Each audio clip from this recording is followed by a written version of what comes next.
आरक्षणाचं प्रथम कोल्हापुरातच सुरुवात झाली.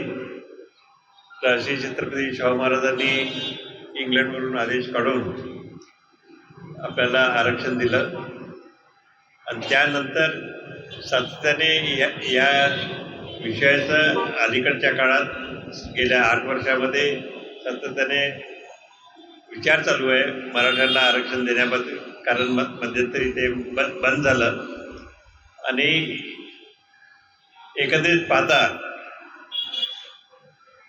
आपण बघितलं की हैदराबाद गॅझेटियरवर फार भर दिला गेला आहे, साताऱ्यावर थोडासा दिला आहे आणि कोल्हापूरला पूर्णपणे ते विसरून गेले. जिथनं सुरुवात झाली तो जिल्हा आता त्या जिल्ह्याचा गॅझेट सुद्धा बघायला कोण तयार नाही अशी परिस्थिती आहे. म्हणून शासनाने कोल्हापूर गॅझेटचा निश्चित विचार केला पाहिजे आणि त्या गॅझेटमध्ये त्या आधारे जे काय करायचं ते केलं पाहिजे. कोल्हापूर गॅजेटचा विसर जरांगे पाटलांना कसा पडतो?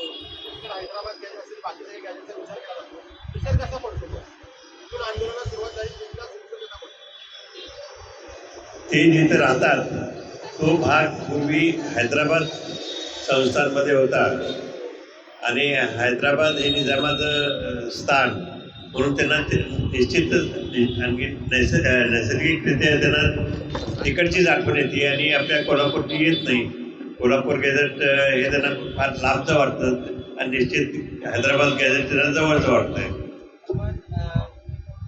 मागच्या वेळेस सरकारनं आश्वासन देऊन 10 महिने झालेले आहेत जरांगे पाटलांना, मात्र तरी देखील त्याची पूर्तता झाली नाही. पुन्हा एकदा आज आंदोलनाला बसावं लागते.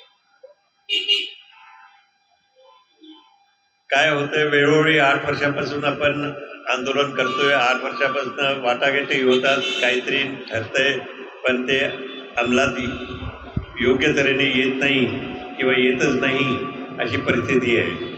सातत्याने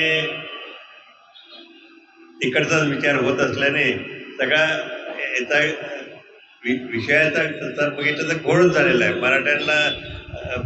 मराठ्यांची फसवणूक झाली आहे. आतापर्यंत त्यांना काहीच मिळालं नाही अशी परिस्थिती आहे. कोल्हापूर गॅजेटचा तुम्ही उल्लेख करताय, या गॅजेटमध्ये नेमकं काय म्हणलेलं आहे आणि या गॅजेटनुसार मराठा समाजाला आरक्षण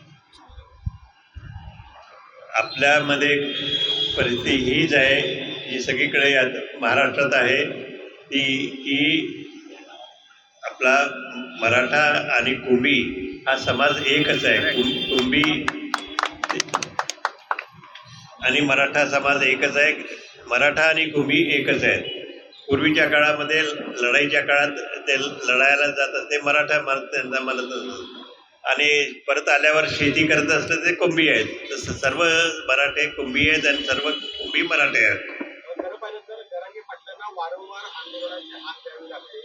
सरकार डायलॉग करायला जातं परंतु चर्चा फिसकटते. सरकार कुठेतरी मराठ्यांना आरक्षण द्यायला कमी पडते असं वाटतंय का? नाही, प्रत्यक्षात काय जरांगे पाटील आणि शासनामध्ये काय घडतंय ते आम्हाला काही कळत नाही. तर म्हणून प्रत्यक्षात काय देतं जे ते वर्तमानपत्रातनं जे येते तेवढंच आपल्याला माहीत आहे. पण त्याचं मुळात काय ठरतंय, कुठं काय घसरतंय, कुठं जमत नाही ते आम्हाला इथं कोल्हापूरला काही कळत नाही. सरकार कुठेतरी कमी पडतंय का या ह्याच्यात? कारण वारंवार आंदोलन करावी लागतात, एकाच विषयावरती करावं लागतं. आंदोलन करावं लागतं कारण त्यांचं आपल्याला कळतच नाही ना त्यांच्या दोघांमध्ये काय चाललंय ते. आजपासून त्याने आंदोलनाला सुरुवात केली आहे. आपण काय भेट घेणार आहात का त्यांची या सगळ्या आंदोलनाच्या काळामध्ये? या आंदोलनाला पाठिंबा आहे का?